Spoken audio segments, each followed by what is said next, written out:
భారతీయ ఛానల్కి స్వాగతం. జై శ్రీరామ్, హర హర మహాదేవ్. అమిత్ షా గారి స్పీచ్ని, హైదరాబాద్లో ఇచ్చిన స్పీచ్ని దాన్ని మార్ఫ్ చేసి అప్లోడ్ చేసి దాన్ని వైరల్ చేసి చాలా హంగామా చేశారు కాంగ్రెస్ ఐటీ భాగం వాళ్ళు. దానికి చాలా విచిత్రం అండి, చాలా ఆశ్చర్యకరం, చాలా ప్రమాదకరం కూడా.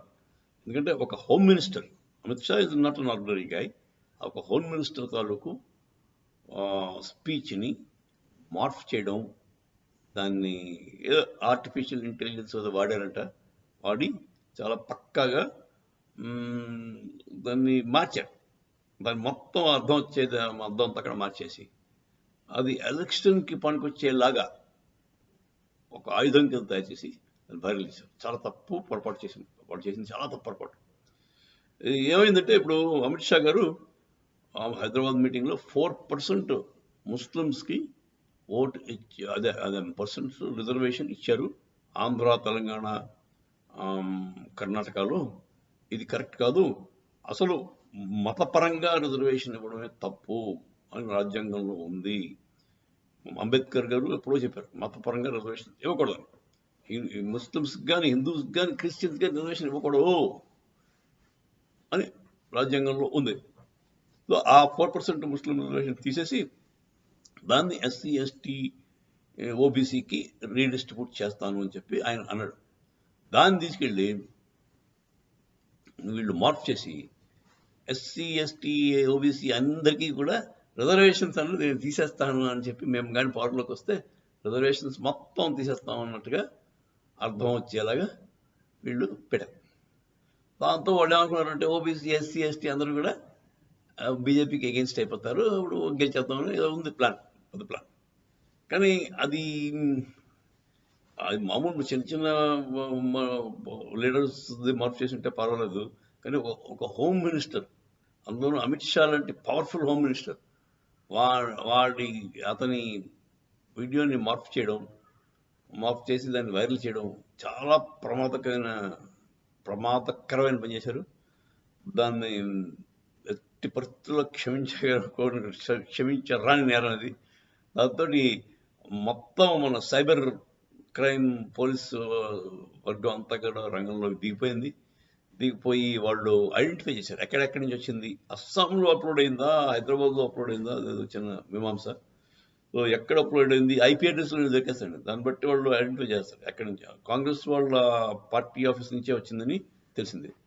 దాంతో ఈ కాంగ్రెస్ పార్టీ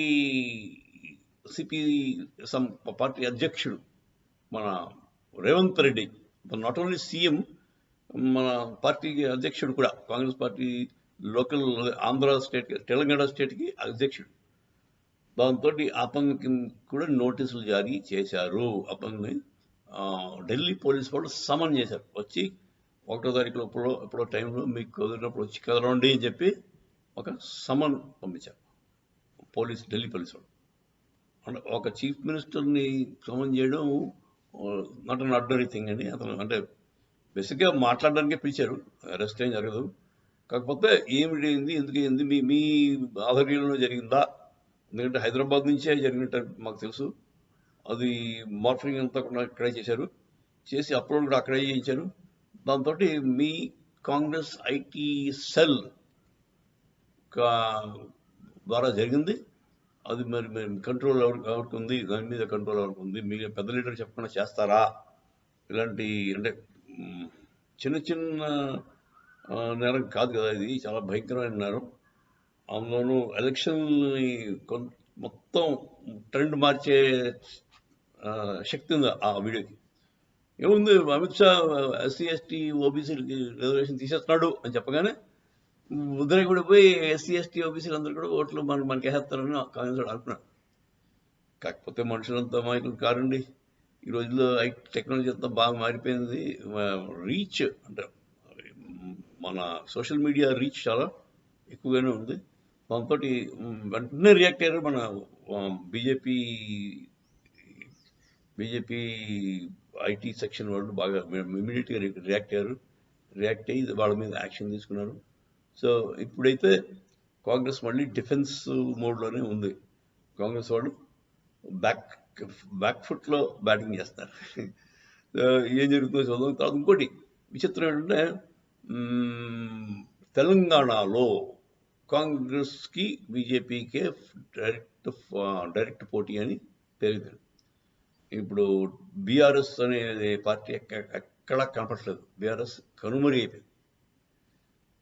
సో చూసారు కదా, రీజనల్ పార్టీస్ సత్తా ఎలా ఉంటుందో ఎప్పుడు పోతుందో తెలియదు. ఒక్కసారి వాళ్ళకి ఇది అంటే వాళ్ళ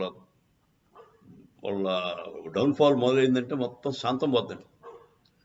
అదేవిధంగా బీఆర్ఎస్ పని కూడా చాలా మట్టుకు అయిపోయినట్టే కనపడుతుంది. ఈ ఎంపీ ఎలక్షన్స్లో మాత్రం బీఆర్ఎస్ పాత్ర ఎక్కడ కనపడట్లేదు. సో కాంగ్రెస్కి బీజేపీకి డైరెక్ట్ పోటీలా కనపడుతుంది. అందులో ఇప్పుడు బీజేపీకి ఇప్పుడు మంచి ఊపు అందుకున్నట్టుగా తెలుస్తుంది. 9 నుంచి అంతకుముందు 4 సీట్లు వస్తాయనుకున్నారు. 4 సీట్లు వచ్చాయి లాస్ట్ టైం. 4 నుంచి 5, 6 వస్తాయనుకున్నారు ప్రొడిక్షన్స్. ఇప్పుడు సెఫాలజిస్ట్ వాళ్ళంతా చెప్పేది ఏంటంటే 9, 10 డబుల్ డిజిట్స్ 9 దాకా రావచ్చని అంచనా వేస్తున్నారు. సో ఏం జరుగుతుందో. కానీ బేసిక్గా ఒక హోమ్ మినిస్టర్ తాలూకు స్పీచ్ని మార్పు చేయడం చాలా ప్రమాదకరం చేశారు. అది దాని మీద యాక్షన్ కూడా తీసుకోవడం జరుగుతుంది. ఏం జరుగుతుందో చూద్దాం. జై శ్రీరామ్.